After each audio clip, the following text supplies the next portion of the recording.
Good morning, everyone. So, as we think about the world that we live in today, politics, policies, and many of the ideas that run through our heads, consider that we've never been prepared for the unprecedented moment that we're in.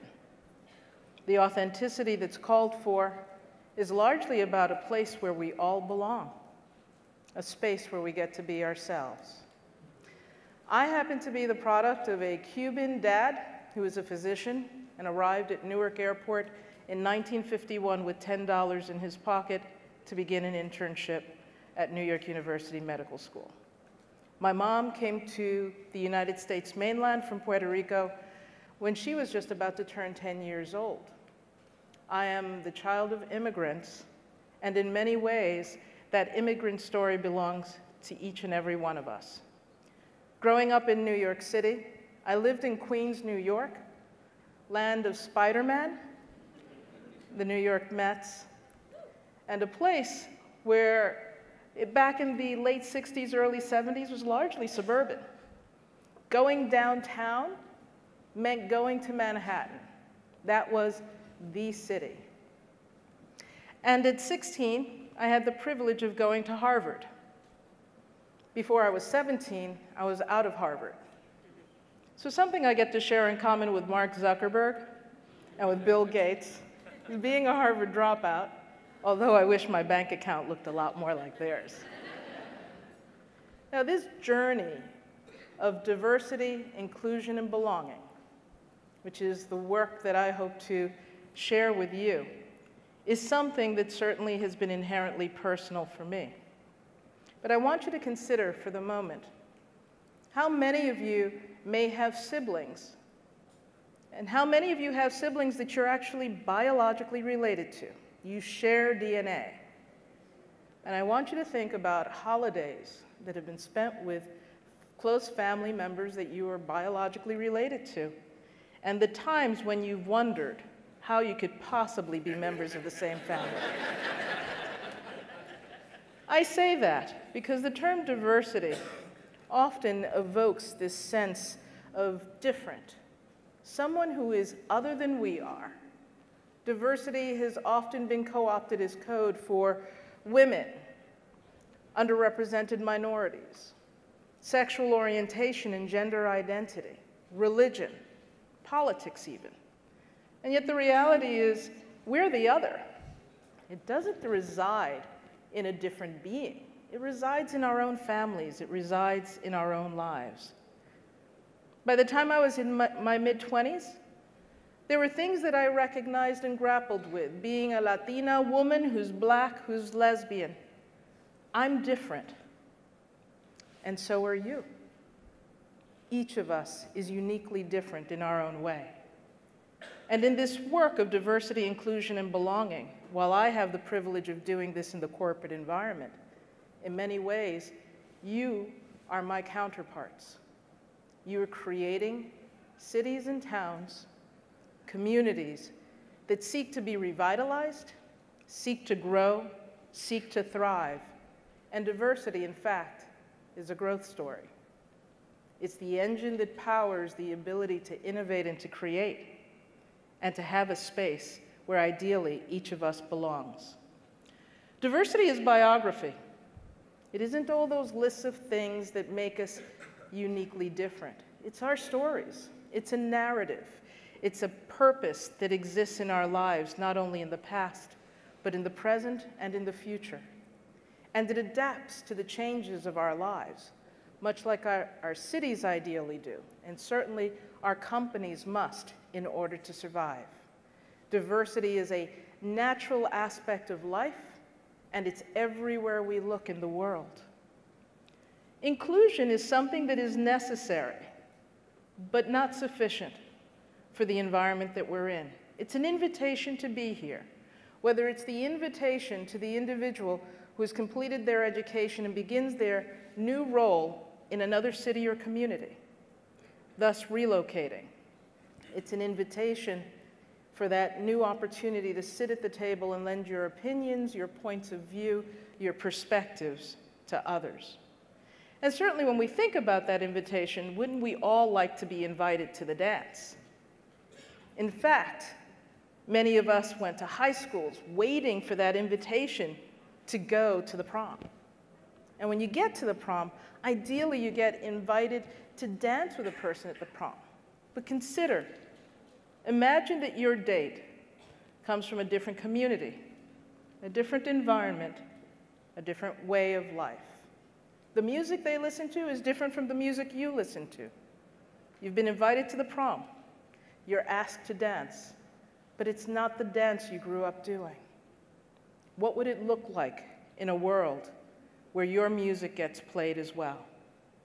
Where the understanding is that we actually co-create an experience together, an experience called belonging, an experience where each of us feels at home.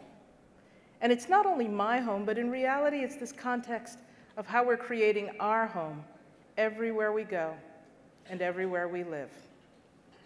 There's a certain uniqueness to the moment that we're in today.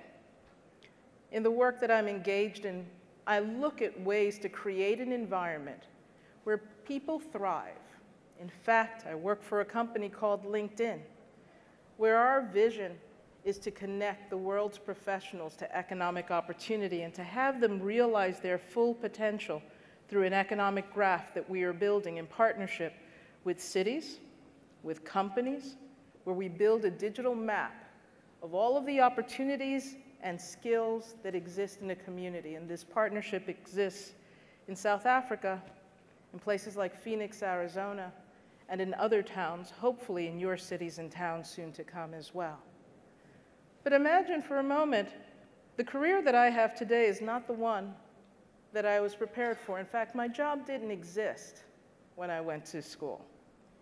And it may very well be that the careers you have and the jobs you're doing have changed significantly. It wasn't exactly what you planned on when you studied, and it may be a lot different than what it was when you began your career. This context for belonging is a co-creation each and every day that we engage in together. It doesn't exist absent our contributions. It doesn't exist without a partnership with another. And all of our work relies upon partnerships. As we think about this future that we're creating, there are three things that strike me as being essential.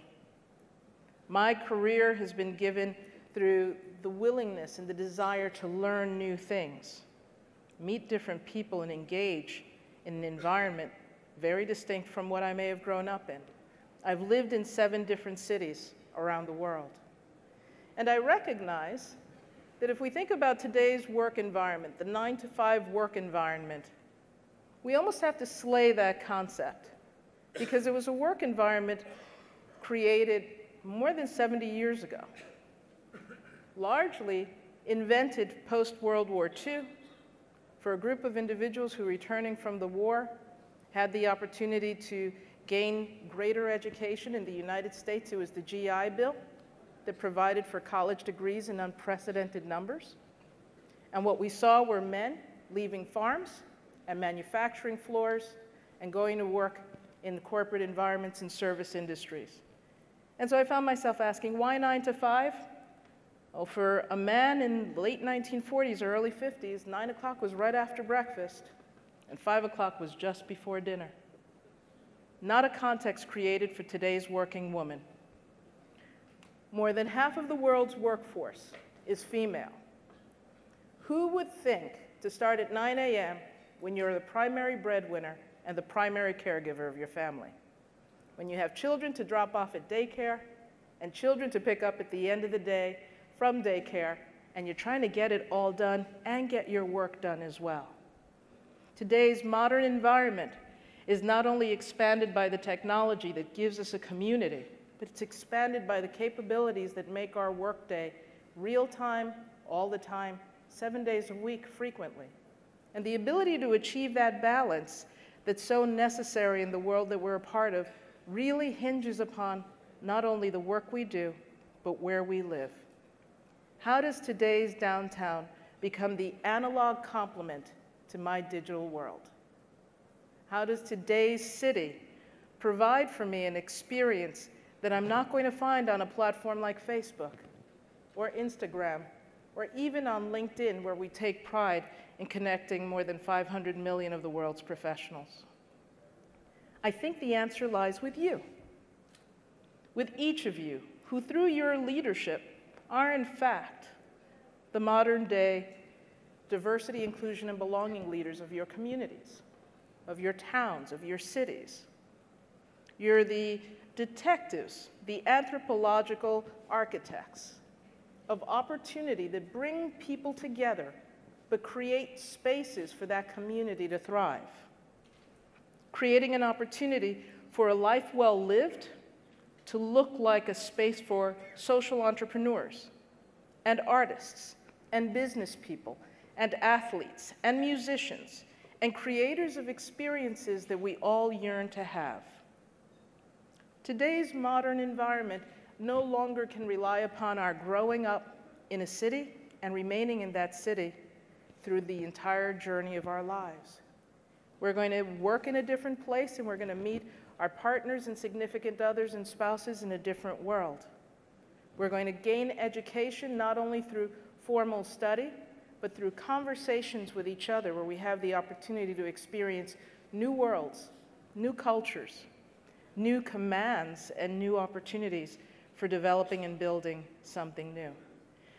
And most of all, this concept of diversity, inclusion, and belonging is really about alchemy. It's about the talent alchemy that we have the opportunity to be a part of. In my world, sameness plus sameness equals sameness. It'll never be sufficient to solve the challenges we're dealing with. It certainly would never be sufficient for each of us to feel we can gain our self-expression in the many ways that I've learned to be self-expressed and share and connect with others. The only answer to the future lies in our difference. It lies in the alchemy of bringing what makes each of us unique and different together to foster the new opportunities and the new capabilities of the future. Each of you is magical. I personally believe magic can happen when we create cities, downtowns, and communities where every person truly feels that they belong. Be the architect for that future. Be the architect for belonging. It belongs not only to each of us, but it's the future that we all yearn for. Thank you.